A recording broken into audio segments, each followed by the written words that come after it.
Okay. That's the hardest part. Bleeding on the brain. Promo.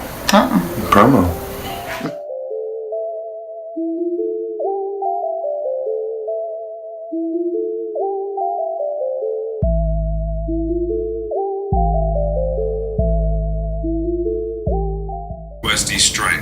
As always, I'm happy to have you here as part of my journey. Like, subscribe, and ring the bell. Let's get ready to roll, Blading on the Brain. Alright, so I just left the building. Hey, Blading on the Brain, welcome to another episode, and I'm so happy you're here. As always, if you like these videos, please subscribe. Check us out. Every week I try to put out a new video, and this week I'm going deep with my favorite occupational therapist. Yes, my wife and I took some time, as you see right here, to rewatch the OUSD Strike video. If you haven't seen it, check out the card above. And we did some unpacking of the lessons learned, some of the relevance, and kind of just did what we normally do after I put out a video or as we've been together in brain injury recovery. So take a moment, get ready, get excited, because you're about to learn a little bit and see what goes on behind the scenes here at Blading on the Brain. This is probably going to be one of my favorite episodes, and I hope one that you like and we can do more of. Let's get it going, Blading on the Brain.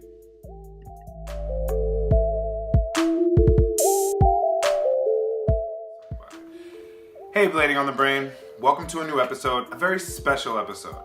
I am fortunate enough to have my wife, Karen, here with me, and I talk about her often in the videos, you guys know.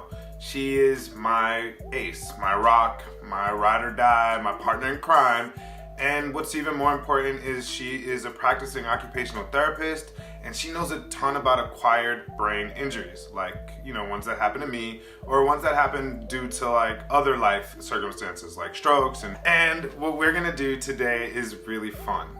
So today, we took the chance to look back at an old episode, the OUSD Strike episode, where I journaled my understanding, right? Like how I felt, what was happening in recovery, and how the strike was really like affecting my recovery process. And as often as we can, Karen and I will talk about the videos. Like, you are an avid subscriber. You comment, you like. I like.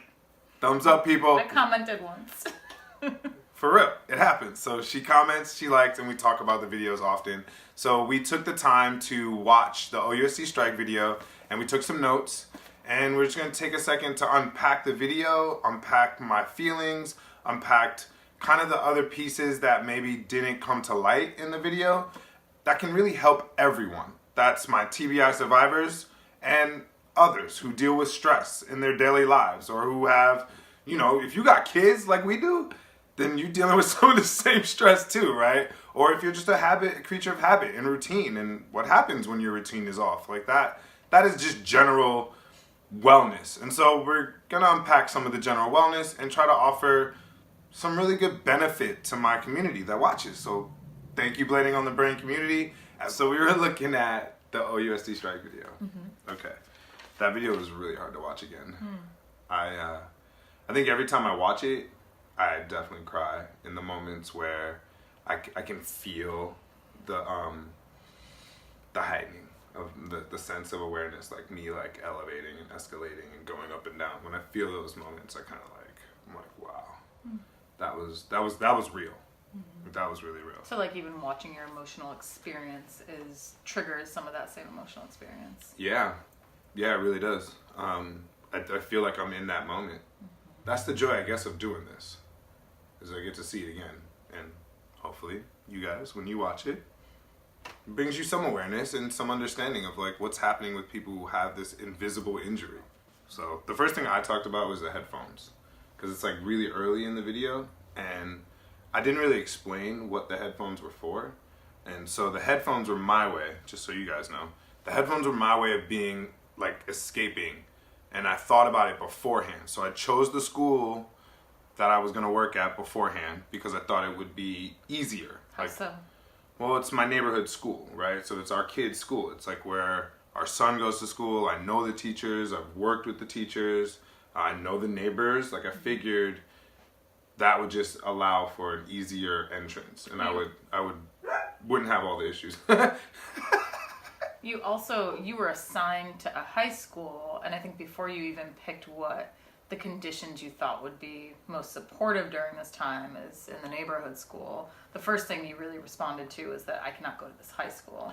And what was that all about? So I was first assigned to Oakland Tech, which is a high school that I work very closely with. Okay. And so I have very strong relationships with those teachers, and I did not want to be in a place where that would be of question.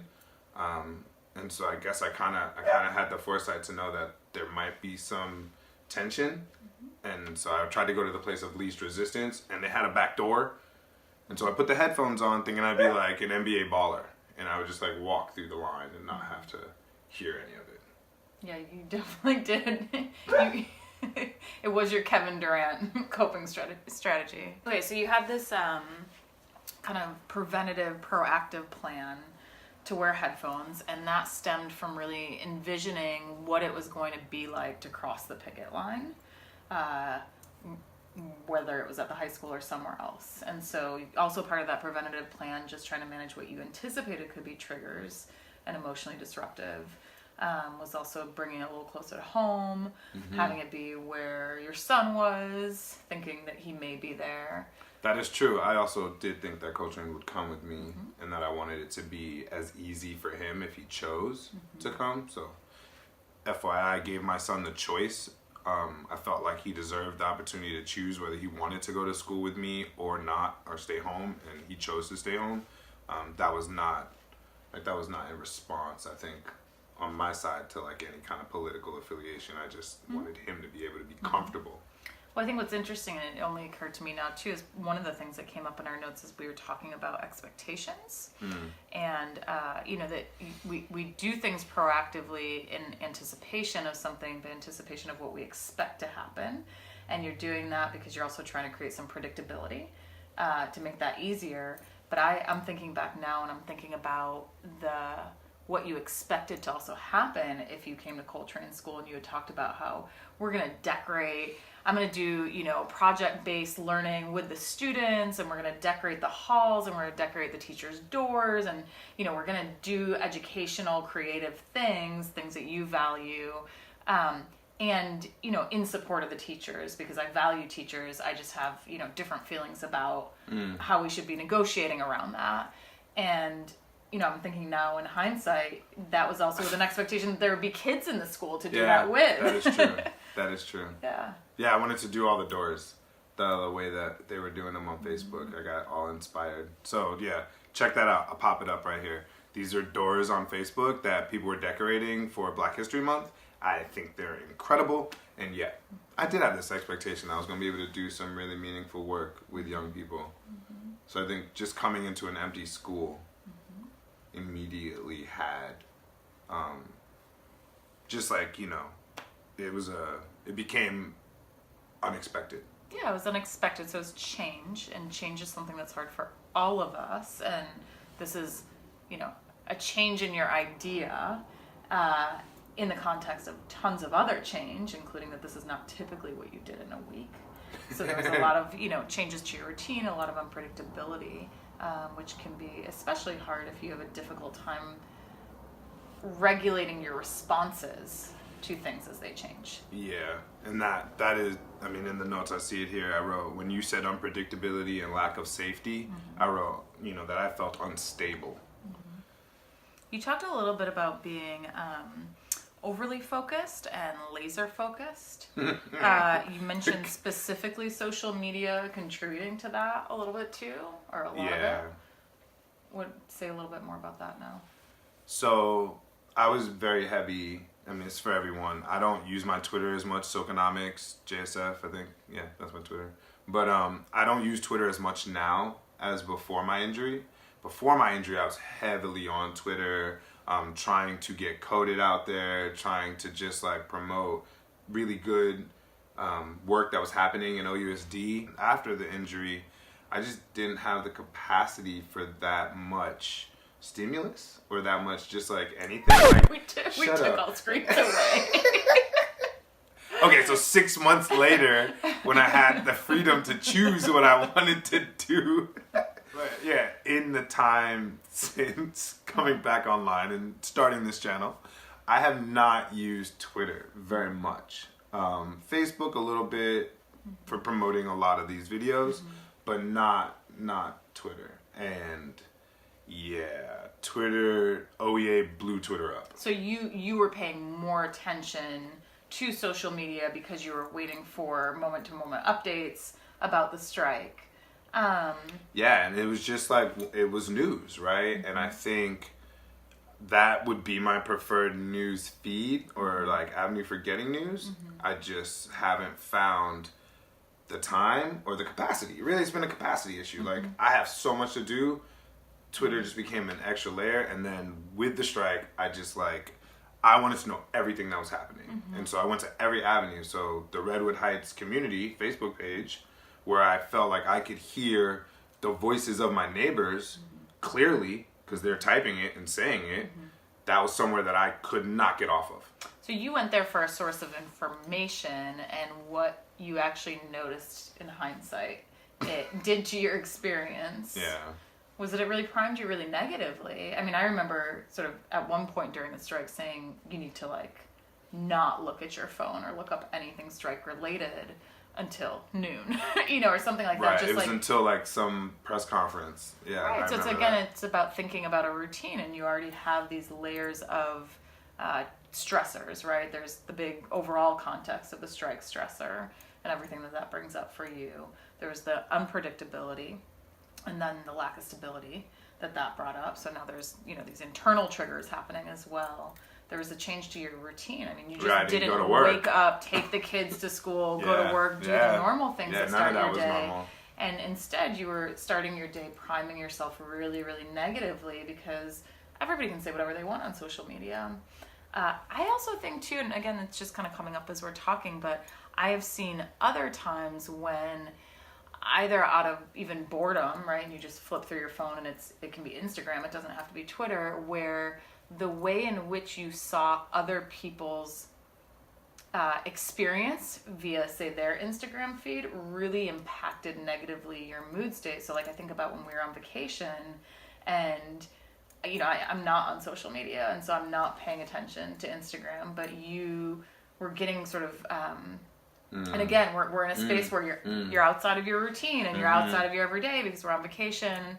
We're not in our home country, we're not in our city, we're not in our home. There's different people around us, we're doing different things than usual, which can be lovely, but also difficult. And you were getting progressively more worked up about the lack of attention that our children were getting from grandparents and other adult members. And there's, a new baby in the family too, not in our, not our baby. Shout out to the new niece. And Tui.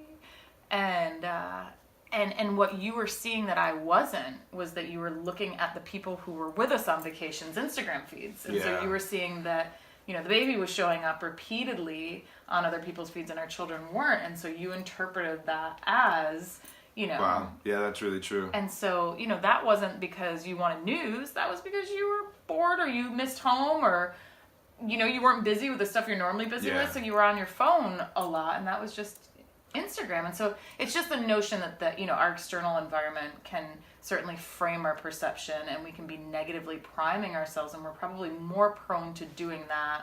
That's or what to I was be gonna say. more triggered by it in the context of, not having your typical reserves around stress. And so you're You're creating a narrative. Yeah.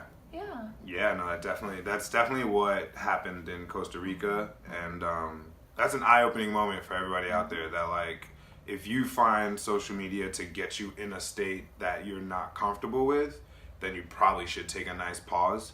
But I think that's something that you also talked about, like, being laser focused on it or overly focused, and something that, I think is also common with a brain injury and certain types of brain injuries too, is that you become really fixated on certain topics. And I think it can be such an asset because you can really, hone in on an idea and spend a lot of time exploring it.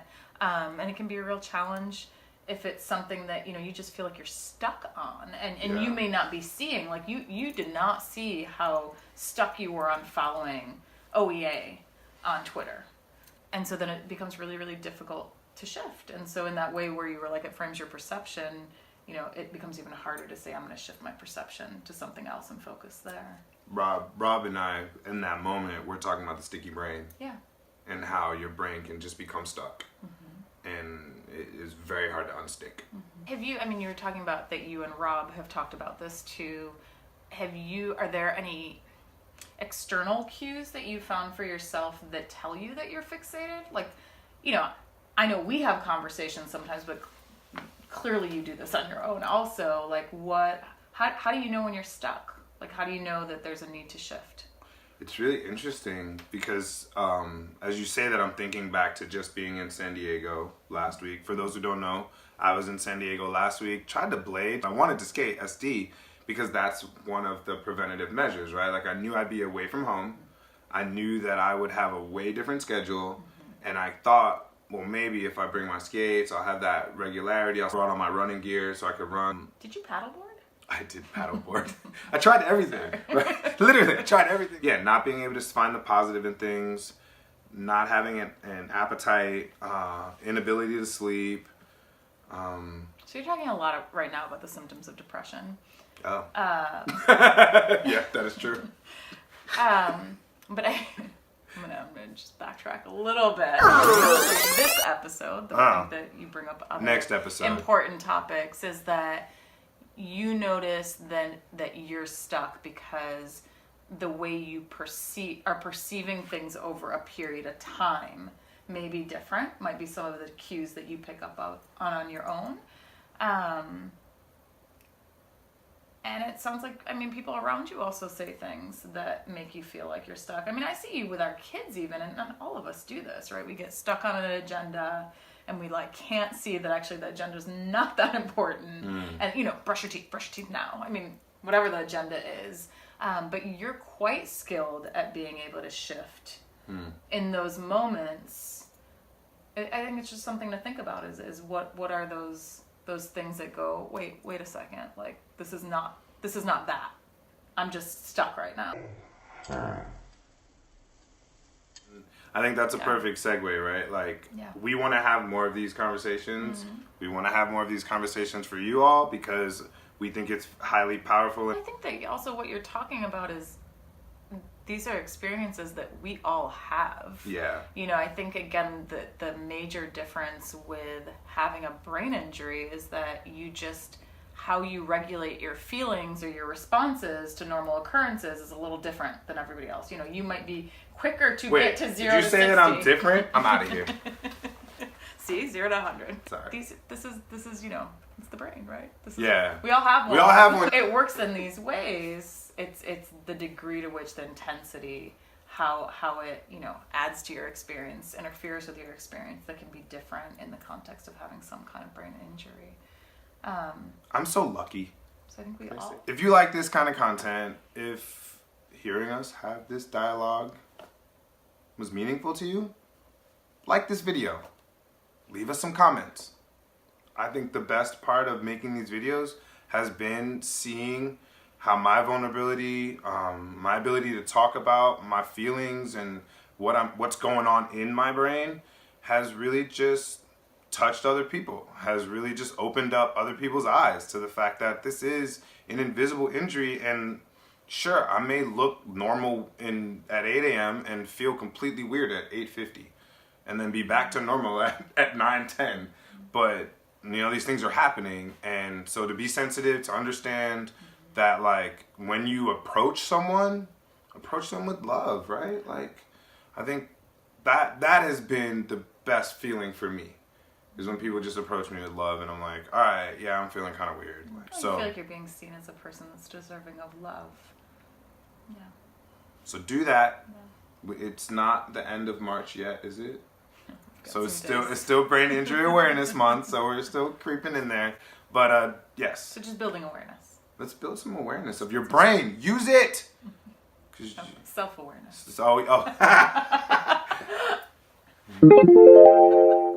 Thank you, blading on the brain.